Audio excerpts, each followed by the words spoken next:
Hello, welcome to Local Edition. I'm Leslie Leyton. A landfill in Orange County is providing electricity to many of its residents. With us now, Todd Spitzer, who knows a lot about the Bowerman Power Renewable Energy Project. You said it. You got it all out in one fell swoop. Welcome. Okay, so this is a landfill, one of the biggest landfills in the country, and you're able to, this company who's running it, is able to create energy out of the gases emitted from this landfill. It seems too good to be true. So in the old days, we used to just burn the gas. People would drive by landfills and they'd see this flare, right? Just a flame. You burn the gas so it doesn't smell, right? Is that part of it? Doesn't blow up. Right? Because Okay. if you don't burn it off, the landfill can blow up. Okay. So we used to burn it off. Well, technology has evolved, and now all three of our landfills in Orange County take the methane, and 50% of what we put in the landfill produces methane as it decomposes. And so that gas, instead of burning off into the atmosphere, is now turning turbines, and it's producing electricity. So, for example, the landfill we unveiled recently, Bowerman, produces enough electricity to fuel 27,000 homes. That's the entire city of Tustin.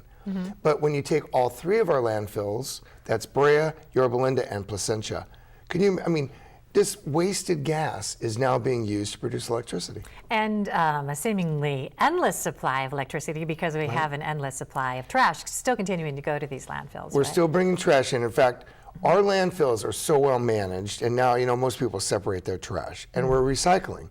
So if you think about it, right, you have your green waste, and then you have your metals and bottles and all that, the stuff that gets recycled, and then you have your trash, food product and all that. That's what goes into our landfill.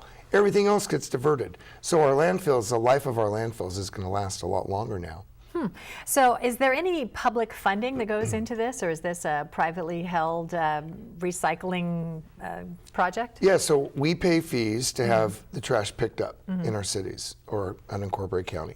That goes to the landfill. The county is going to get $20 million over the next 30 years from this landfill, just from having the gas that's naturally produced by the decomposition of trash. It's phenomenal how technology has come so far that we can now take trash and turn it into cash.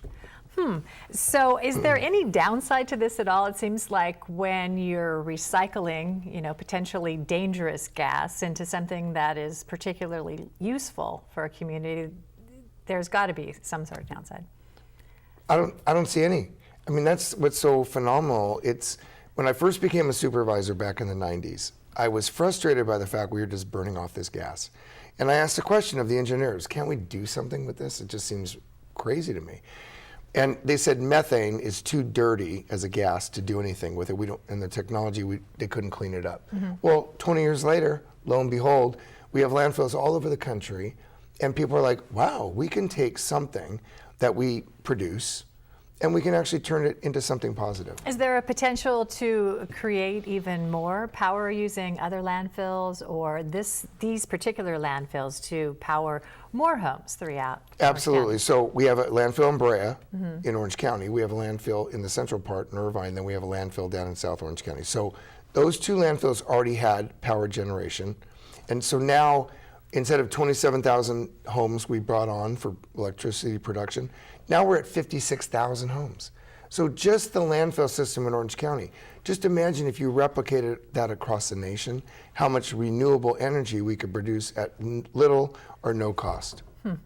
Very interesting. Very interesting. All right, Todd Spitzer, thanks for telling us about Leslie. it. Thanks for joining us as well. I'm Leslie Leyton.